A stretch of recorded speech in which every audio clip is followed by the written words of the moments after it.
The boss man's head will be glowing up, it'll be getting bigger. It'll be losing more here if he sees us stopping the paddock with you fellas.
Well lads, welcome back. I'm Pa Nagle of Nagle Contracting. It's great to see you here again. We're in Methven in Canterbury, about to have a quick tour of the yard and what's happened in the last 2 years since you've been here before. I suppose the biggest change, as you can see, is we'd started this yard when you were here last, and we're fully here now since September. So we were operating out of 2 other yards and we're fully here now, so you'll get a quick interview of the workshop and everything that's around. So as you can see, when you were here before, there was the 2 machinery sheds that were just for parking and stuff they're walking up to. New to us is the offices and the workshop. I suppose it's taken a bit longer. We were hoping to be here last year, just with the way COVID had put the price of everything up. It dragged out an extra 12 months, but finally we're here, and yeah, it's been good. It's probably the best thing that we've done since starting this business is getting this yard. And you know, financially it's hurting away, but it's our best asset that we own. And like Mark, the director of the business, this has been his project since day one. He pretty much designed it and just ran ideas past me. He's made a fantastic job out of it. You know, it's great. It's made life way easier. Just with all the room we have in the centre of the yard, to the sheds, plenty of room. We've got our storage on the far side for all our net and plastic and stuff, and in the workshop and offices itself, it's just came together and worked out really well. When you build something, you think it's big enough, but it's never big enough. We're looking at maybe putting another lean-to shed out the side there, just for like our round balers and the tube wrappers and telehandlers and stuff, just to get a bit of space on these bigger sheds for the bigger gear. But this is a game changer. It's the best thing we've done. Business is getting bigger, you know. We've picked up a bit more work here and there. Just you're at a good time of the year to be here. It's our busiest time with grass and everything. We've had a great start to the season with just growth wise and stuff. There's been plenty of feed around, plenty of guys making stuff on farm. Just the way the payout has been, you know, there's a lot more confidence out there. Things are looking good, so people are spending more. They're like buying secure more feed. Yeah, it's been really good. So we've expanded a wee bit, but the biggest thing is actually moving out here, which has been a big game changer for us, just being at the one place instead of trying to operate out of a few different places. Yeah, you timed it well anyways to come. The new sign's just on the shed since yesterday, which is good. It really sets off the new workshop. So I'm Burggoyne, working here for Nagle Contracting for my 2nd season.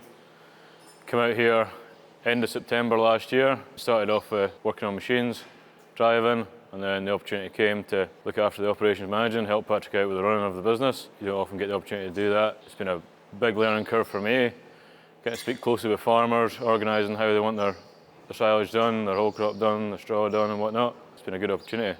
So I come from a dairy farm at home in southwest Scotland. Always had more of an interest in machinery as well as I have livestock. I worked for a contractor for 3 years full time before I came out here, but was always looking for an opportunity to get away from the farm and get away driving machinery. I'd been out here 6 years ago for a month travelling, just with 2 other mates from home, and then thought, I better come out here and see what it's all about. Everybody does it, and then I got the opportunity to do it. And yeah, no, I'm not looking back now. Yeah, so I can take you for a quick tour around the yard, around the new wash bed and through the workshop, and we'll have a look in the canteen area and offices. Just over here, like there's a bit of machines here now, they're ready to go out. Freddie and the Moors, that's Ollie's main tractor. He's coming in there now to go mowing. They've put in a big day mowing yesterday to get ahead just with the way this weather has been. The wash pad, Joe, we finished off this here. Where we were before, we didn't really have much of a wash pad, so it's been a game changer for the lads and just keeping up with maintenance of the gear and that, and yeah, it's been good. Like I said, we just got our wee storage area here at the side of the shed for our AdBlue or twine pit cover and plastic. It's probably not big enough just because you're trying to keep tyres and stuff like that because we need it, so that's where we plan to put another shed. As you can see, we haven't quite finished the yard here yet, but we're getting there. Hopefully next time you're here it'll be done. As we come in here to the workshop, we've kind of set up this side here is for all our oils, our grease and stuff like that along here. So this is all our engineering stuff. We had another shed that we bought out a few years ago. It was an engineering business, and we'd been working out of there. So everything now is moved up here, and that's pretty much Eamon's role. So Eamon is the workshop manager, mechanic. So he gets all our stuff sorted here between engineering and the maintenance. Plenty of room in the shed. That was probably one of the biggest things is, you know, you can get a couple of pieces of equipment in here at a time between 4 rotor rakes, choppers, mowers, stuff like that, and if you have servicing to do.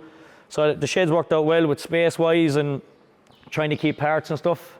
Like you got an entry and exit point at every door. So if you pull in one door, at least you're not being blocked in the shed. So that was kind of a good decision at the time. We didn't know whether to do it or not, but it's good to have the access. When the weather's nice, we actually get a nice day here. You'll have a good view of the mountain. It's not really a good day today, but just a bit of a smoking area for the boys, or if the weather's nice, to sit outside and have your lunch. We have an odd barbecue here and we're finished up of a Friday evening, or if the lads get home early, it's nice for everyone to sit around and have a beer and a yarn and a bite to eat. When we were building the yard, you know, we knew we needed a good kind of, as you said, communal area here, just for the boys to have their lunch and their breakfast, and just even general catch up for meetings and stuff like that. And you know, it's quite common, and it works well here. So then we moved through the kitchen, so we're kind of self-contained here, that we can do. The boys can cook their lunch or do whatever, heat it up. Adam would spend most of his time on the road, but in the mornings and days that we're doing office work, he'd be here. Good overview of the yard, of the boys coming and going, and you can see what's happening, so it's worked out well, to be fair. We've always had someone in the office full time doing all our admin. You know, it's quite a big job and it's needed. It's probably where I lack a wee bit. I more like to be hands-on on the road, looking at jobs, catching up with the guys and seeing how we're doing. It's quite a battle to get me in here at times, but look, it's a very important part of it. Doing the work and everything like that, you need to make sure that our office work is done correct too, but no, they're really good people in Adam and Rose in the office here, so they keep on it and we just help each other out, so no, it's been working well. Oh, it's the lifestyle out here. We obviously work with just grass, so I mean the weather's good here, so you can keep going to grass near enough all year round. I'd never chopped maize until I came here. It was a good opportunity to get to do that, and it's pretty creamy cutting. I've done a bit of all sorts. I do quite like mowing, it's probably one of my most favourite jobs. Also raking's a good job. And then if you get your wet days, you get in here, you get machines serviced up. You enjoy a bit of downtime as well. There's plenty of stuff to see around about.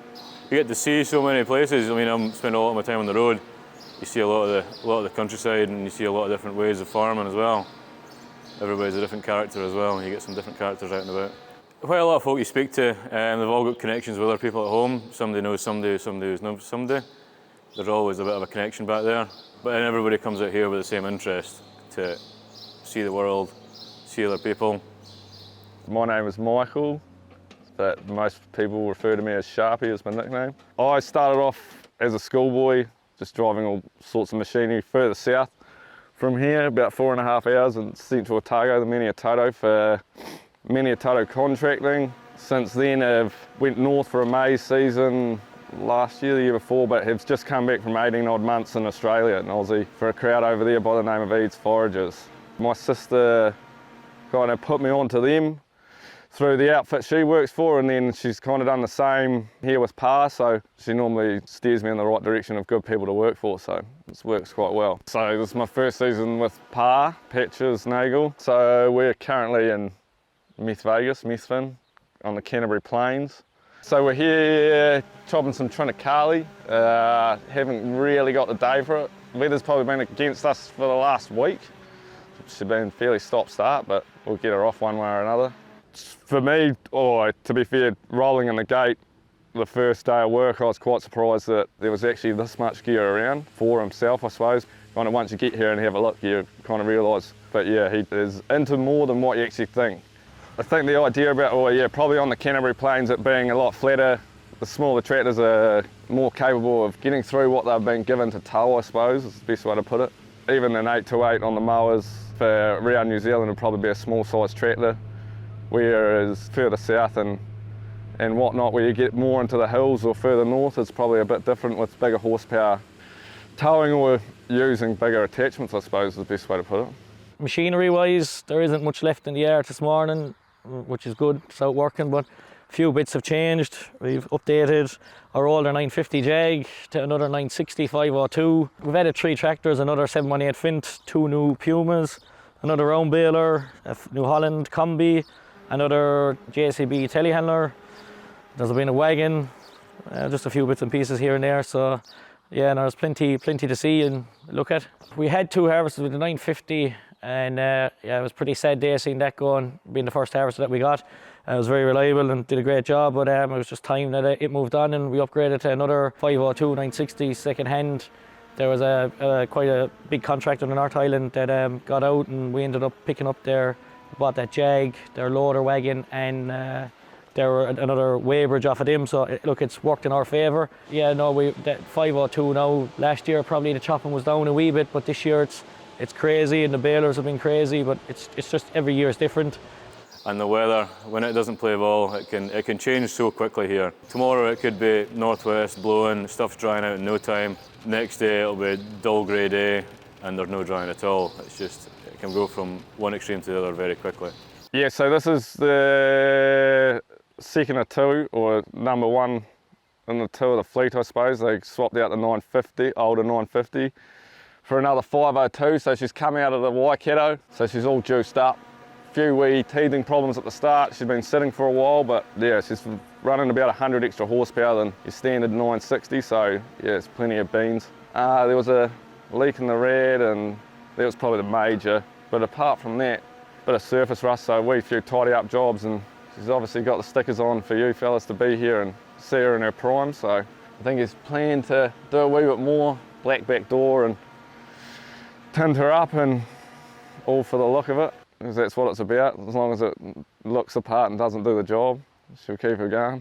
He's definitely got a mixed bag of tractors, the Johnnies, the cases, the Fendts, those 150 size cases. I think he's quite happy, by the sounds of it, for the price he's paying for kind of that size tractor compared to the rest on the market. Like these wee Johnnies he's got on the rake, they're a great tractor for the rake. Very versatile, I'd say, and then obviously his bigger kind of horsepower into the Fendts, like the 828s and whatnot. Hello? Where's the little ginger man at? Oh, just over here. We'll come in and see you. Okie doke. Cheers. Oh yeah, this is by far my favourite bit of the job. Yeah, look, it's the most important part of the job too, to be fair in here. Like this needs to be done right, so that we're getting paid right, and vice versa. It's very important. Right, so a job can either get booked in for either myself or Patrick. Me and Patrick have a WhatsApp group for jobs booked in if we're out about on the road. We can then just flick it into there with the maps if the farmer sent us them. And then when we come back here in the evening or first thing in the morning, we can then upload it onto SharePoint, so that can be seen on the office computer, my laptop and Patrick's laptop. So we've got chopping, 4x3, rounds, and then they've all got job numbers beside them. Once they've been completed, the actual job itself goes yellow, and then once it's invoiced, it goes green. We hire in a lot of trucks and other outsourced cartage for doing either fine chop or bales. They get a job number, so that when they invoice us, it can relate directly to that job. Once it's created, you can get a map on the job. I can then add in the paddocks that are to do, and then attach a map to the job too, so that the boys can open that up on their phone when they're out and about. They can then see what's to mow and where they're wrapping if they're wrapping. So it's just a good way of us keeping track of everything, just with this job. There's a lot of moving parts, there's a lot of jobs on the go. It's not trying to miss anything, any invoices to pay or for us owed. So it just really is traceability. It seems to be working well. It has taken a good bit of time to just get set up and suppose for all of us to get our heads around it, but look, it's all about making our life easy, and it's the same thing. If there's any discrepancies, we can go on to that job because it stays in the system. We can have our laptop with us, go out, sit there, you can get all the guys' job notes, photos, everything, so it's just tracing everything, and yeah, it works well. Staff is the biggest asset at the end of the day for someone like Pa, so I think it's probably the best part about working here currently at the moment. We've got a great crew, we have some good laughs and still get the work done. So we've got a couple of Scottish who just had an English on the go as well, and us Kiwis, there'll be 5 or 6 of us, but yeah, we're still definitely outnumbered by the foreign boys. We have a good crew on, like a real good crew this year, a lot of experienced guys and going really well, and machinery seems to be going well. You have bits and pieces here and there which we're always going to have, and we wouldn't have built a workshop or got a workshop or mechanic if we didn't need it. But yeah, look, we're having a good season, good start, good guys, and the weather has played ball. I think you've brought the rain with you as per usual, but look, it is what it is. We'll get there. Being a Kiwi in an Irish-dominated workplace, kind of start off on the back foot, but yeah, now they're warming up, so seems to be going all right. It's probably the fact that it's easier to get us back than it is to get the Irish back on their second-year visa. Probably doesn't have to pay us as much either, but I actually got out on the piss the other night and one of them said to me, it's like you're actually Irish. But I've been working along with a lot of you after the last 10 to 15 years, so I don't know, very similar to probably the Kiwi mentality. Work hard, play hard. So far, so good.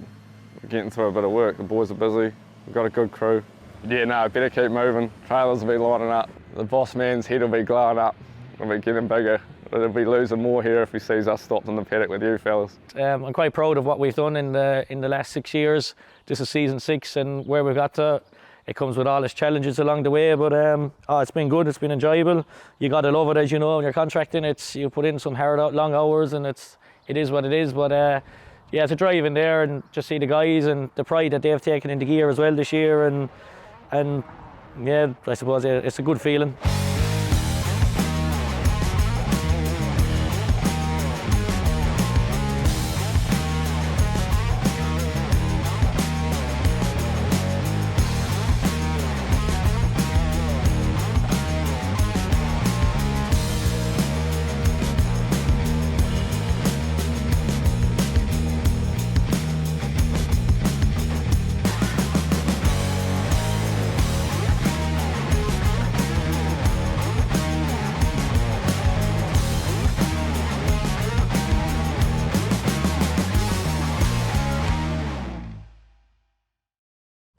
So looking back at the sun, it's just beautiful beside me. It'd be hard to see. I'm going to turn the camera around. Is Luke, who we have met before on the channel. Luke, I just called in unannounced this morning. I didn't even tell you I was calling in. I didn't call in with any intention of making a video, but just I said that I really wanted to call and say hello and basically shake your hand because I fell in love with that video that we put out. Must be a year ago we put it out, or yeah, it's about a year ago. Yeah. And I said when I came all the way to New Zealand, I wasn't going home without calling down to see the boys from Green to Gold, and I see that you're effectively almost on one of the same farms that we filmed the last time. Yeah. So how's it been going? Give us a very quick, what's happened in the last couple of years? Huge amount has changed at all, really. Still running most of the same gear. Due to kind of prices are getting pretty steep with buying new gear, but we're going to have to start renewing. Things are starting to get older. It is something that I have struggled to get my head around, the price of gear out of here. It's whatever the price it is in the UK, factored up by 30+% out here. And before COVID, I said I don't reckon it was that bad before, but prices are going up and people kind of like to keep them here, I think. Yeah. But business in general, has it been okay? Has it been good? Yeah, no, it's been pretty good.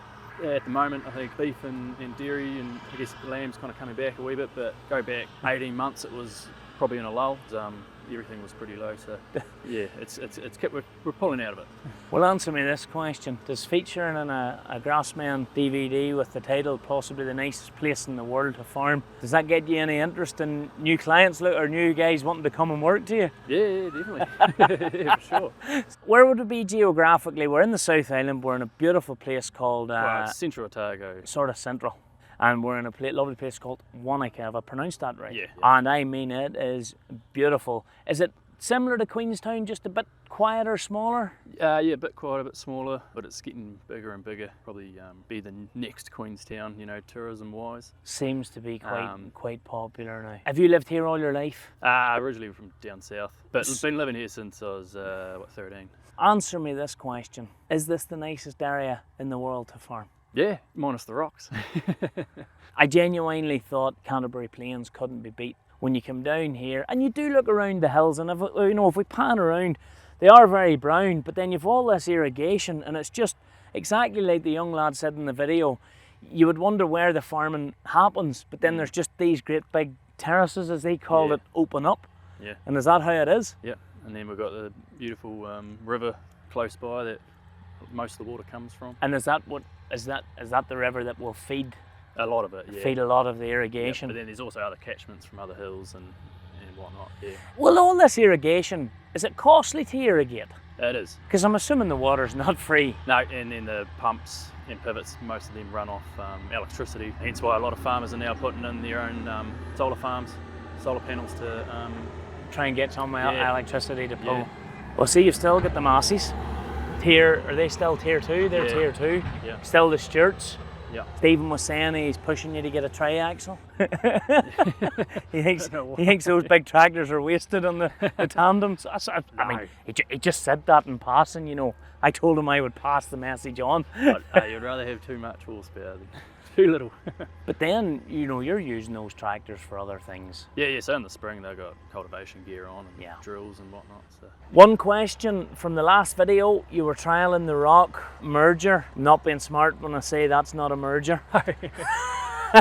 What happened? Well, it was just a good demo just to see how mergers work. You know, they definitely got their pros, but at the end of the day, just the faithful old rake you just have to do for the moment, I think. What is your biggest challenge? Is it rocks, or is it pivots, or some of those pivot tracks are rough? Yeah, it's mainly a bit of both really. Yeah. Rocks are they're probably the main, but some of those ruts are so deep, you can lose a rake in there. I know Stephen there, when we were doing the outside swords, I mean, he'd been nursing the header right over. Yeah. Well, look, I'm not going to annoy you because, as I say, I just called in, wanted to grab a quick chat, and thank you very much. No, it was a wonderful surprise. It's about the most scenic place in the world to cut grass, etc. You're now here. It's a lovely place. Would you have any notion of going home, or what are you thinking? Well, I have a dairy farm at home, so okay, so I'll have to go home really. Ireland will always be my home. So what chop mill would you be working on here today? And the drier stuff, I'd cut it back to maybe 16 around that mark, and then if it gets a bit wetter, I might push it up to maybe 20. What's the sweet spot?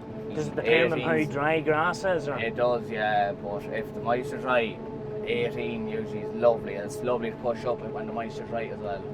So you're going home on Saturday? Yeah, fly home Saturday, cows, I think there's 60 calves there at home, so. So you're getting to the stage now where you nearly need to be at home? Yeah, exactly, So what information are you filling in that's there? That's all the weights for, this is block 9 in Devon, so that's all block 9 weights there so far. That was yesterday, we done block 8 there yesterday. So there was 721 tonne, all the hours of all the machines that were working. And you're responsible for gathering this information? Yeah, before you usually start a block, you get all your start hours, and when they're finished the block, you get all your end hours. And then you have the chopper hours, JCB hours, and you know the tonnage and everything. So it'd be a lot more accurate now than the chopper. But and does the chopper read the dry matter?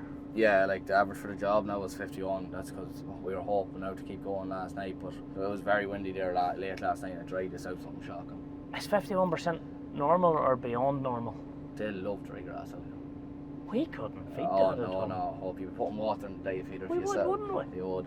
The grass or be at home now, it'd be around the 30 mark, usually on the dry mower here, would be the grass at home, but anything under 30 they won't pick it here.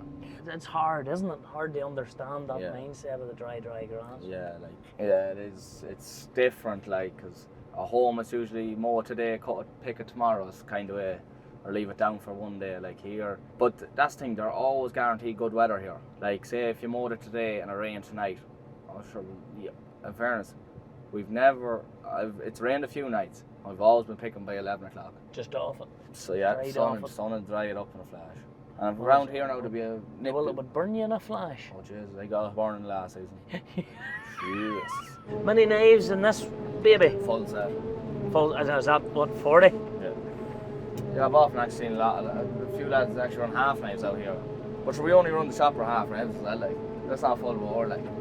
Is that a requirement or is that just you? It's just not needed really, like. It's not even like, say. It's needed there, well. Yeah, but she's needed there anyway, look. That was good timing. Wasn't it? Just as soon as I said it, sure. So we kind of thought we had all our work done, but I said if there's one thing that I want to do, I want to call and see the boys from Green to Gold.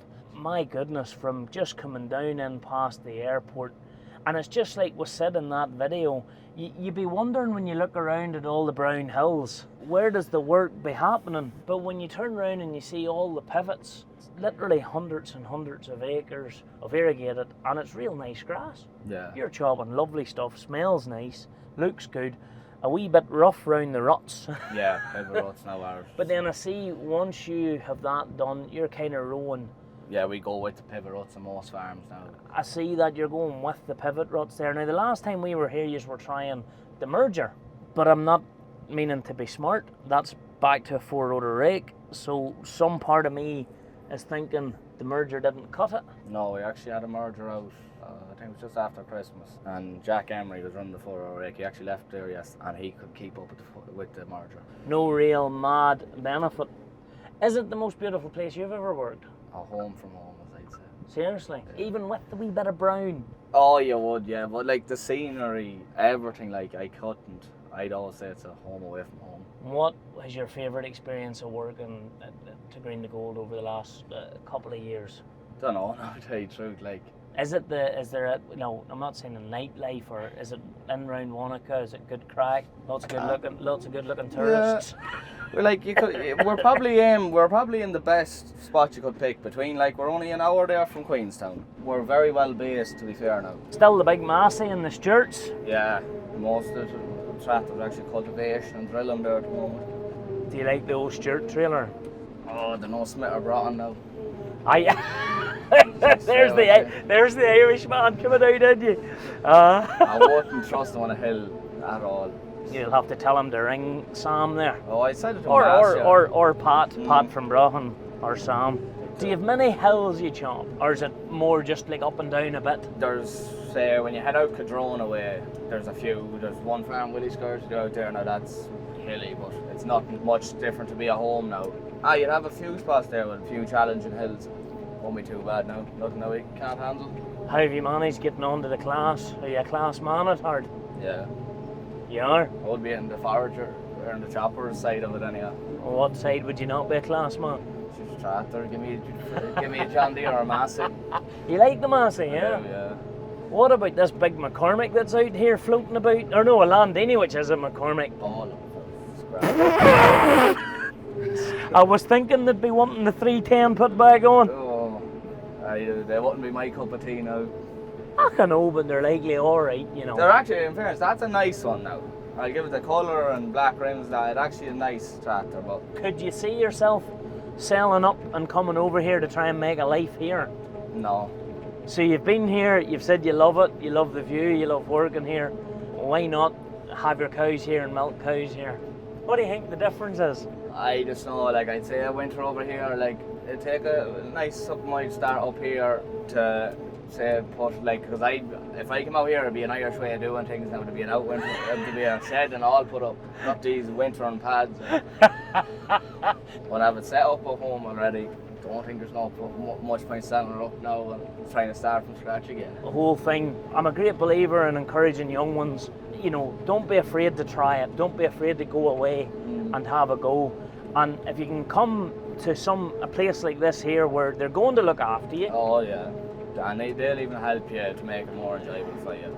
So do you travel far when you're working for these guys? Like, would you do much away from home, or? No, we've always traveled back to the yard.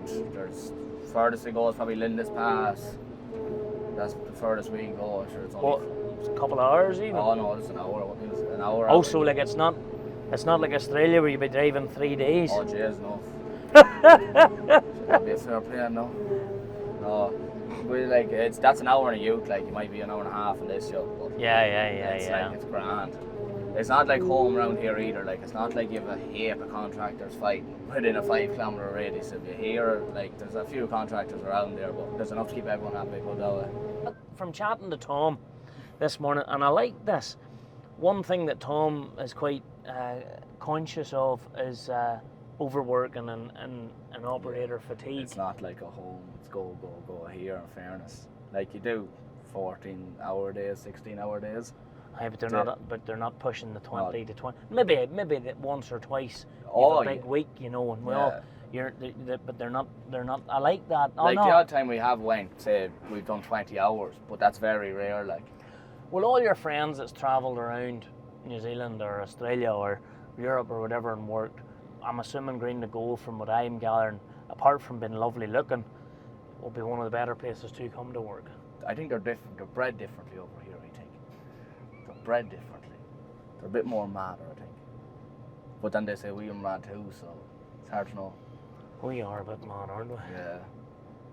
Comes to this crack now, we might be a bit more mad. Of most of the people you'll meet around the world, I think we're up there. Yeah, we're fairly near the top, I think. You know, and like, you know, even thinking about it, you know, like this year's 15 years of us as GRASSMEN, and who would have thought people would have even engaged with a brand 15 years ago making videos about people cutting silage? Yeah. So they did.